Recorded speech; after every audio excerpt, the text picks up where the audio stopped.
Welcome back to Drinks with Danny and Joe. I'm Dani. And I'm Joe. And this is our Christmas episode. Yes. I think we'll release it on Christmas Eve. Christmas Eve? Or we could do it on Christmas. I mean, it doesn't really matter. Maybe people will want to listen while they're driving to their family's house for Christmas dinner or whatever. Well, there you go. Yeah, let's do it on Christmas Day. So we'll release this one on Christmas Day. Yeah. And today we have homemade eggnog. Homemade eggnog. Yes. It is made with a bunch of eggs. They're all raw. Yes. And a bunch of booze. Yeah, it smells very boozy. You ready to try it? Yeah, let's try it. All right, let's try it. I like the nutmeg on top. It's fancy. Mm-hmm. Oh, that's got a kick. That's very strong. You can really taste the alcohol in it. What do you taste? Bourbon or rum? Bourbon. Do you? Yeah. Because I taste rum. Do you? Yeah. I think I taste the bourbon more than I taste the rum. But it's got a nice smooth, like it is a very kind of in-your-face alcohol flavor, but it's smooth. Yeah, it's good. I think the eggs really smooth helped. It right out. Yeah. Yeah. Yeah, we divided the recipe in half because the original recipe calls for like a whole dozen of eggs. Yeah, a dozen eggs. Even cutting the recipe in half, we still got well over half a gallon. Oh, yeah. Yeah, so we'll be drinking on this for a little bit tonight. Yeah. Maybe we'll be very happy. Well, it's got 2 cups of alcohol in it, which is, 16 ounces? Oh, shit. Which is, 10 shots? A little over 10 shots. Oh, my God, it's that much? Yeah, so if we drank this whole thing, we'd be down in 5 shots each. I mean, it wouldn't be the first time. It wouldn't be the first time, but it would be the first time we did 5 shots with an egg in every shot. That is true. And cream and milk. Yeah. It's got a cup of cream and 3 cups of milk. And then 2 cups of alcohol, which is divided evenly between rum and bourbon. Yeah. The recipe did call for cognac, but we didn't have any cognac, and Joe's not a huge fan of it, so we did the bourbon instead. Yeah, cognac is fun because it burns the whole way down. This doesn't burn, which is nice. No. Yeah, I like this. Yeah, I like this too. And we did put some whipped cream on top. Not homemade whipped cream. We just used the ready whip. Yeah. And then some nutmeg on top. I have a browser with 2 tabs open, but then I also have a notepad open that's got like 7 or 8 tabs. Because I was, copying and pasting stuff so I'd have it for later. Do you know what's funny? I have one browser open. Yeah. Well, it's well established that we kind of have opposite roles. You're the woman in the relationship. Well, I wouldn't go that far. I don't like to assign a gender to our roles. I like to think that I just have the more chaotic brain. You do. I'm a little bit more organized than you. I don't know if you're more organized. You're more of a straight line thinker. Yes. Like whenever I clean. Oh, no. We don't need to go into that. Let's go into the origins because we're just going to get off track. I do like this better than the yard of flannel. Yeah, me too. I think it's the cream. The cream is nice. Okay, so the origination of eggnog. From what I saw, it originated in medieval Britain as a drink called, I'm going to spell this, Posset. I would think that is posset. Posset? Yeah. Or posset. Posset. Posset? I'd probably say posset. It was a combination of milk or cream, wine, beer, or ale, sugar, eggs, and spices and thickening agents like bread or oatmeal. So it was a lot different than what we're drinking. Yeah. Yeah, because we don't have bread or oatmeal in ours. Yeah, because that would be gross. So monks in medieval Europe added eggs and figs to theirs, and the drink became a luxury for British elite. It was then eventually brought to the United States where it became a Christmas staple. When this was like in the time of like colonies. Oh, okay. So it was around the same time as the yard of flannel. Nice. Just in a different part of the world. Well, no, because it was brought to the U.S., to the colonies. Oh, duh. I remember that now, yeah. So, but it was specifically a Christmas celebration drink, where yard of flannel was a utilitarian drink. Yeah, brought to North America in the mid-1700s. In colonial America, they made the eggnog with rum because of their proximity to the Caribbean islands where rum was made. Yeah. So they used rum, and then southern families preferred bourbon or whiskey. Well, of course, Southerners do prefer their bourbon or whiskey. I do declare. Yeah, I have a... You did, yes. He had some whipped cream on his mustache. Yeah, I'm really trying to avoid getting it all over me, but it's hard to drink this without getting it in my mustache. I kind of want to put like a cinnamon stick in it. Like yeah, I feel think like it would be good. Like I feel like putting a cinnamon stick would add a nice spice to it. Yeah, probably. Yeah. We don't have any cinnamon sticks, but if we did, I'd say let's try it. Yeah. But we don't. No, we don't. We only have just cinnamon. But I don't want to put cinnamon on it. I want the cinnamon stick. We should have bought some today. Yeah, if I'd have thought of it, I would have got some, but never even occurred to me. Okay, so that is essentially the origination of eggnog, right? But. Okay. But. There was a kind of version of eggnog in Germany. Oh. It's called, I'm going to spell this. Okay. E-I-E-R. E-I-E-I-E-R. L-I-K. The O with the two dots. With the umlauts. R. I'm probably going to butcher this. Okay. Liqueur? Liqueur? Probably. I would probably say that's... I mean, because with the umlauts, it's like a yeah. sound. I'm probably going to get so much shit for that. But what's the stuffing ball things? Semiknödel? Yeah, that has umlauts, right? It does, yeah. yes. But yeah, Aya, that's egg. Yeah, it's literally translates to egg liqueur. Egg liqueur. Yeah. So it's a German egg liqueur. I looked up a recipe to make it at home if you want. It's 6 egg yolks, a tablespoon of vanilla, 1.5 cups powdered sugar, 10 ounces evaporated milk, 3/4 of a cup of rum. So it's very similar, but it's from Germany. That's and cool. It's called our liqueur. Yeah, that's how I would pronounce it. That's cool. I didn't know that it was in part of Germany. Yeah, there's actually a brand that makes like a bottled our liqueur. Oh, from Germany? No, it's from the Netherlands.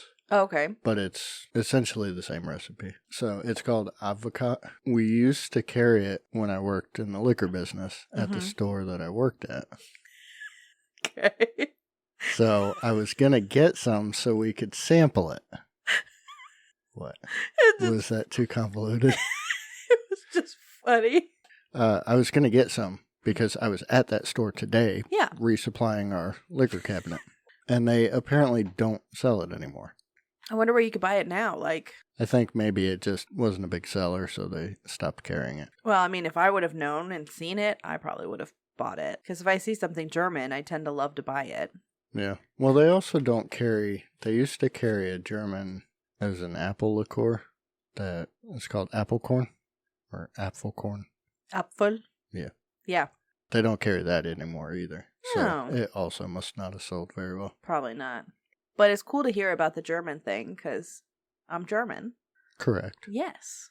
We're going to go get more. We're going to go get a refill and we will be right back. So you were just saying we went back for seconds and we didn't do that with the Yard of Flannel. Yeah. And I would like to point out that the Yard of Flannel is a hot drink. So I don't think it would have been good because it cooled off too quickly. It got less good as it cooled. It did. So I think going back for seconds would have been... No bueno. Yeah, that and it's separated really. Yeah. Get it down quick kind of drink. Yeah. So my family, yes, we are from Germany. From Frankfurt area? I don't remember where my grandma was from. But one side of my family's from the Frankfurt area. Mm-hmm. And then... Well, I just remember you saying that, I think it was you, or maybe your sister talking about having a Frankfurt accent. We have that Frankfurter accent because of our mom. Yeah. When I first started talking, I had an accent. Like, I had a German accent because of listening to my mom. Well, yeah, I think that's typical of children of first-generation immigrants. Yeah. So my grandparents, my dad's parents. Your dad's parents? My dad's parents. Yeah. My dad's parents came from Germany in the 50s. Okay. And had my dad in the States. Mm-hmm. Okay. So he was born. In the U.S. In the U.S. As was mine. Yes. Well, my dad joined the military, went to Germany, met my mom. And then they had my sister over in Germany, and then came back to the States and had me. So, your sister has dual citizenship. I believe so, yes. And you do not. I don't think so. I wonder if you could get it. I want to say my dad's mentioned that I could qualify for it because my mom, was never a citizen of the United States. She had a forever green card. Mm-hmm. Like, her green card didn't even have an expiration date on it. So I think my dad has mentioned that I should be able to, but I don't know. I've never pursued it or tried it. Mm-hmm. So I don't know. This is a fun fact. Oh, fun fact. Do you know Christoph Waltz? The name sounds familiar. He was in Inglourious Bastards. Oh, yes. Yes, he's such a good actor. I know who you're talking about. Yeah. He was born in Vienna, which is in Austria. Uh-huh. But he has dual citizenship between Austria and Germany. Really? Yeah. I did not know that. Yeah. That's cool. Yeah. And then I was born here in the States. But I grew up in definitely not a typical like American household. It was more of a European-esque household. Like, I never tried Hamburger Helper until I was out of my parents' house. Well, your mom was a fantastic cook. Oh, yes, she was. She had dinner on the table at 6 o'clock every night. Every night. I'm like, I don't know how you do this. She worked full-time, my dad worked full-time, and my mom had dinner on the table every night at 6 o'clock. Yeah. I don't know how she did it. I don't even have dinner on the table half the time. Yeah, me either. Like, we don't cook as often as we should. No. But, like, for our Christmas, we didn't exactly have, like, we didn't do the whole Christmas morning thing. We did our Christmas on Christmas Eve. But what we would do is, my hometown, we had a city park that would do Christmas lights. Mm-hmm. And we lived a block from it. So we would have our Christmas dinner, which was typically a fondue of some sort. We would have either a meat fondue or a cheese fondue, mm-hmm. depending on the year. Like, it's just kind of whatever my mom decided. And, like, we didn't do ham or anything. Like, we did fondue. It's fantastic. I love fondue. But so we would eat dinner, and then we would walk the park. Mm-hmm. Like, and look at all the lights. Yeah. Yeah. Because it was beautiful. And we would just walk the park, let our food digest. And then we would come home. And then me and my sister would go into our rooms. Sometimes we went into the same room. Sometimes we didn't. Mm-hmm. This was Christmas Eve? Yes. Okay. And we were waiting for Santa. That was when, my parents gave Santa the green light to go ahead, and come on in. And Santa would put all the gifts under the tree. And then we would go and, open gifts. And a lot of the times we did do it where it's like the youngest would go first. So, of course, me. Mm-hmm. I remember that the most. I'm sure it's different. I'm sure my sister knows it a little differently because, memories are different for everybody. Yeah. But, so we would do that. But then on Christmas Day, what we would do is we would just have finger foods. Mm-hmm. Like, we would just enjoy finger foods and just chill out. Like, we never did anything big. Yeah. On Christmas Day. So you opened all your presents Christmas Eve? Yep. Really? All of them. Yep. That's why when I had my kids, I wanted them to open at least one gift. Like, their dad wanted Christmas Day. Because that's how he grew up. Mm-hmm. But I wanted Christmas Eve. So we had agreed that they would get at least one gift on Christmas Eve. And then they would open the rest on Christmas Day. So we always did gifts from family on Christmas Eve because we would do the family Christmas Eve. Mm-hmm. Which Christmas celebration on Christmas Eve. Yep, which we still do. They still do, yes. And of course I'm a part of it now too. The gifts like from Santa and my parents would be Christmas Day. Okay. Like Christmas morning. Did you do like the Christmas cookies and milk and stuff for Santa too? I don't know if we did. We did. I think maybe, but honestly, I don't remember ever putting out milk and cookies. We did, even on Christmas Eve. Yeah. Like, we did. It was fun. Like, we would... I can't for the life of me remember what kind of cookies. I think it was just random cookies, but my mom would make Stollen. Stollen is a traditional German Christmas cake. It is a cake made of flour with fruits, chopped, candied, or dried nuts, and spices added to it. Stollen is sprinkled with powdered sugar, and sometimes zest is added to it. Natives of Dresden celebrate a huge festival centering on Christmas Stollen. Is Dresden the one that burnt to the ground? The one that your aunt lived in, maybe? I think my grandma lived in Dresden. My dad's mom. Yeah. Because remember, we went to the antique store and he found that painting? Yeah, the painting of Dresden before the war. Yes. Yeah. That's where my grandma grew up. Okay. Cool. Yeah, that's what it was. But Stollen is amazing. You can get it. Yeah, you really like it. Oh, I love it so much, especially when it's filled with marzipan. Mm-hmm. I tolerate it because I don't like marzipan. Yes, I love the one with marzipan. But you can get it at Aldi. You can. Aldi has like 4 or 5 different options. There's like a cherry one, the marzipan one, almond, butter. There's a few different kinds. Did you know Aldi is specifically, I think it's North German company? I did not know that it's North German. I knew it was German. Yeah. But I didn't realize like North German. So there was like the wall. Yeah. Well, there was Aldi was owned by brothers, and one of them was above the wall, one was below the wall. Oh. I guess. Did one have Aldi and the other one have Lidl? No, the other one. So in Germany, there's Aldi North and Aldi South. Oh. So, and it's 2 different companies split from one company. Oh, that's cool. In the U.S., Aldi is Aldi North. Oh. And Trader Joe's is Aldi South. What? Yeah. I didn't know that. Yeah. That's cool. I love Aldi. That's where we do most of our shopping. Mm-hmm. But in my opinion, their fresh stuff is not always the best. Trader Joe's has good fresh stuff. Do they? I think so. Every time we've gone to Trader Joe's and got fresh stuff, it was amazing. Yeah. Remember when we did our charcuterie board? Like, we had a charcuterie board and we had a fruit board. We went all out. We even had, what were those?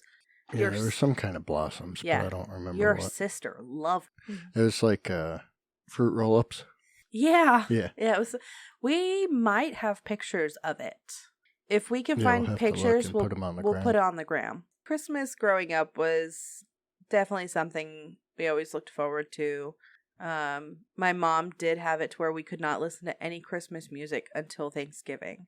Yeah, I think that's a good rule, and I think everybody should do that. Oh, I do not. I do not keep up with that rule. I started pretty early. I love Christmas music. But we would always listen to Christmas music and put up the tree, and just it was magical. It was magical. Yeah. And I wish to have that feeling again someday. I mean, I do kind of sometimes, but for the most part, like when I put up the tree, Ethan was here. Yeah. And that was nice. Well, you had a choice. You could have waited. I could have waited, but I didn't want to wait. Right. I mean, if you want everybody to be around and sing Christmas carols when you put up the tree, you have to wait till people are around. I know, fair enough. So. I also become very impatient. That's another German thing. You impatient? No. What? Never. What? This is really good. I like this. It is very tasty. I do have to think, though, about not drinking raw eggs. Oh, I don't have to. It's as soon as the eggs didn't look like eggs anymore, it was out of my mind. Oh, every time I take a drink of it, I'm like, oh my gosh, this is raw eggs. Yeah, not me. And I have to go, it's okay. The alcohol will kill anything that needs to be killed. Yeah. Yeah, I guess that's how that works. I guess we'll see how we'll feel in the morning. I think we're going to feel pretty good. Probably. Yeah, I don't think it's going to be bad. No. Back to your German roots. Yes. You said your grandma was from Dresden? Yes. That's your dad's mom? Yes. So where's your mom's? Are they all Frankfurters? I think they're all Frankfurters. Yeah. And are those near each other? That's a really good question. Yeah. I have no idea. Let's look it up. Yes, please do, because I have no idea. I don't know where Dresden is compared to Frankfurt. Okay, looking at a map of Germany.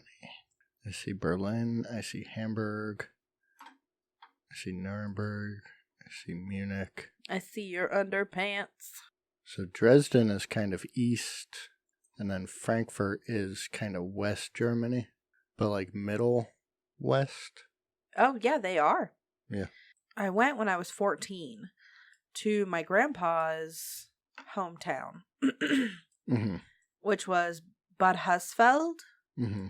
So every year they do a festival called the Lulu's Fest, Mm-hmm. which Lulu's is the founder of Bad Hersfeld, and it's in October. And what they do is they light this massive bonfire. And when I say massive, I mean it's like just massive. They light it like you can't stand too close because you just feel the heat from it. Mm-hmm. And like you would throw nuts in it, I think, pecans or something. You would throw something into it. And Probably like hazelnuts or something. I think so. Some sort of nut. I think I remember you throw it in there. But like it's just a big festival just to celebrate the founder of this town. Mm-hmm. And it was probably one of my highlights of my life because it was so fun. I went with my dad and my grandpa, Mm-hmm. and I got to meet my extended family that I've never met before. And I had the best time. The best time. Just walking and just seeing Germany because I'm like, this is where my roots are. Mm-hmm. You know, this is where my family is. Right. And it was just the coolest thing ever. I loved it so much. So you want to hear some famous people from Germany? Yeah. Some of them are obvious. Einstein was Bach. from Germany. Bach. Beethoven. Friedrich Nietzsche, the philosopher. Oh, Nietzsche? Nietzsche. I didn't know Nietzsche was Yep, German. He's German. Immanuel Kant. He's also a German philosopher. Okay. The Brothers Grimm. Yeah, I knew They're that one. German. Yep. Which makes sense because if you've ever read an actual Grimm fairy tale, they're violent and anti-kids. They're very So, dark. Very German. Violent and anti-kids. Johann Gutenberg. I mean, the name obviously is very German, Yeah. but he invented the movable type printing press that made printing books possible. Oh, that's So cool. the first Bible ever printed was the Gutenberg Bible. That was the first thing he ever printed on his printing press was the Gutenberg Bible. That's cool. Yeah. Those are kind of the older people that are German. Michael Fassbender was born in Germany. Mm-hmm. He holds dual citizenship between, I think it's Germany and Ireland, maybe. Oh, I didn't know about Michael Fassbender. Mm-hmm. Franca Potenta. Oh, yeah. You may not know the name, but you know the person. Okay. She was Marie in The Bourne Identity. Yeah. Okay, I know who you're talking about. Yeah. Okay. Yep. Daniel Bruhl. He was in Inglourious Bastards as well. And in Rush, do you remember seeing a movie Rush? It has Was that the car racing one? mm-hmm. I don't know. I think you watched that without me. Well, he's Nicky Lauda in that. What's his name? Oh, I know who he is. Yeah, no, I know who he is in Inglourious Bastards. I know exactly who you're talking about. He's like an officer, I think. He's like the war hero that goes after the girl. Yeah. Yeah, I know. Yeah, I know who you're talking about. Yeah, he's also in Burnt. Yes. Yeah. Yes. Yeah. Okay. Yeah. Yeah, I know who you're talking about. Yeah. Yeah, he's a good I like actor. him. He's a really good actor. He is. I love he's him in also Burnt. German. Yeah. Yeah. You know, fun fact, who else is German? I'm sure you'll say it. I don't know her name off the top of my head, but she is Helen of Troy. She's also on National Treasure. Mm-hmm. What is her name? Diane Kruger. Oh, yeah. She is also in Inglourious Bastards. Yeah, that's Freddy Krueger's daughter. Yes. Yeah. Yeah. Who also German. I don't know Kruger. if you know. Well, I mean, come on. It's a evil man who pops out with long, scratchy things, and Haunts people's dreams. yes. Yeah. Yeah. German. German. Yeah. Makes sense. His Okay. real name is Friedrich Kruger. Friedrich. So who else is German? That was all the people I had. Did you And, not you know, have- Christoph Waltz. Did you not have Diane Kruger? No, because I don't think I've seen Inglourious Bastards, but other than that, I've not seen any of the things she's in. National Treasure. Okay, I guess I've seen that. Who is she in that? She's the museum coordinator that goes with Nicolas The one Cage. that goes with him. Yeah. Yeah. Oh, Hans Zimmer. Yeah, of course. Mm-hmm. He's the musician. Hmm. Heidi Klum. I can't believe you forgot Heidi Klum. Well, I was going for people that you might not know are German, but everybody knows Heidi Klum is German. That's true. She's hot. I have no comment. Sebastian Vettel. I don't know who that is. NASCAR, I think. Oh, no, maybe not NASCAR. Oh, Probably Formula Formula One. One. Well, All right, well, I think that's going to do it for this week. mm-hmm. Check us out on social media. We are on Facebook, Instagram, YouTube, TikTok. If you have friends that want to listen to it, we are on iHeartRadio. We're on Spotify. Apple Podcasts, YouTube now. We're on YouTube. Okay. Go give us a like, give us a comment on any drinks that you want us to do in the future. We are writing them down as we get them. So the drink suggestions that we do get, we will be doing in the future. And if you don't mind too horribly, go to your favorite podcast app, rate and review. It really helps. Tricks the algorithm into suggesting us to other people. Yes, like, share, comment, everything. All of the above. All right. Have a good week. And Merry Christmas. Merry Christmas!